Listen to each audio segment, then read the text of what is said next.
Anita just reminded me the Lapalco Bridge closed this weekend, closes at 6 tonight, so if that affects you, don't forget about that. How's everybody doing? Shop's got a lot of tripping hazards in it, fellas. I know we got a lot of work going on. Be aware of what's there that you can trip on, get things that you can move out of the way. Try and make sure that somebody, just by chance, doesn't fall over backwards on something in the shop. Put on the sign-in sheet safety as a priority. And when you don't think clearly about what it is you're doing and how you need to go about doing it, sometimes you have tragic results. I was in Gulf Shore this past week, and on Saturday, a little 3-year-old girl drowned. And I'm sure her parents, at some point or another, kept their eyes on her and were watching, and everything was fine and just having a nice day at the beach. And that turned into getting her in an ambulance and getting a helicopter and trying to medevac her somewhere. I can't tell you if she lived or not, but I can tell you one thing: if you're going to the beach with your family and you're not a seasoned veteran in the water, the riptide was terrible. Enjoy yourself, but you have to watch what you're doing. It's no different than when you're here, fellas. How tragic is that, a 3-year-old? So the whole time we were there, you know, the water's a dangerous place to be in, man, if you don't have control of what's taking place out there and if you don't know how to control what might happen to you. So safety needs to be a priority, and it doesn't need to be a priority at 6:15 when you pull through the gate. It needs to be a priority when you wake up in the morning. And you need to be in that mindset from the time you get out of bed in the morning until you lay your head back down. And it's a pretty easy thing to do once we get in that thought process. The beauty of it is over here, we learn a lot of ways to make safety a priority. It's just oftentimes we don't choose to put that in place. Try to make sure that what we're doing the way we were taught to. Try to make sure that what we're using is the right thing to use. Try to make sure we have enough personnel to do what we need to do, and they're adequate personnel. They're adequately trained in doing it. Keeps everything cohesive, fellas.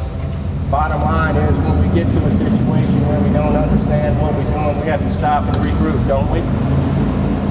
So we have some newer guys over here. We'll be bringing in some more. If safety's a priority, it's a priority to make sure these guys understand our policies and procedures and make sure that they see us using them. And make sure that they see us following the good habits and doing things the right way and not following the bad habits and taking the shortcuts and doing things the wrong way. And there's always some reinforcers to taking shortcuts. We all know what they are. But in most cases, they can end up pretty bad. Again, we're in July, fellas. I'm going to say we're in July. Nothing but a first aid. We've seen nothing more than a first aid this year. We can do it. We've had some rough years. We've had some years where it looked like we got all the way to the end and had a bunch of things happen to us. We control what goes on in terms of safety. Luck doesn't control it, we control it. So if you make it a priority when you're out there and you insist on doing the right thing and you insist that the guys working with you do the right thing, we're going to be okay. Got it? What y'all got, fellas? I just wanted to ask a question. You mentioned if you want to think more about Craig. How you doing? It sounded like yesterday afternoon, Craig Broad, they think he's got pneumonia, was the last thing I heard. So I don't know a whole lot about what led up to where he is, but that's what it sounds like. If he's got pneumonia, it sounds to me like he was out here working sick, possibly a little bit longer than maybe he should have. Listen to what your body's telling you. And look, man, we want you to be down with the organization and we need to get the work done, but don't jeopardize yourself, fellas. Safety and health. And if your health is at 50% while you're out here trying to do what you're trying to do, we probably gonna wind up in a situation. Who else?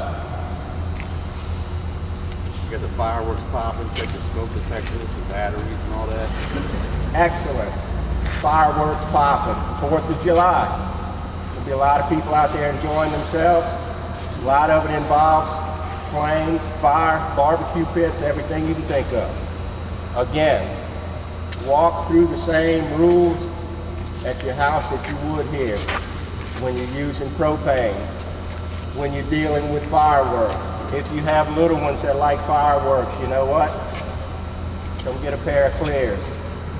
Make sure that we protect ourselves when we're at home as well as here.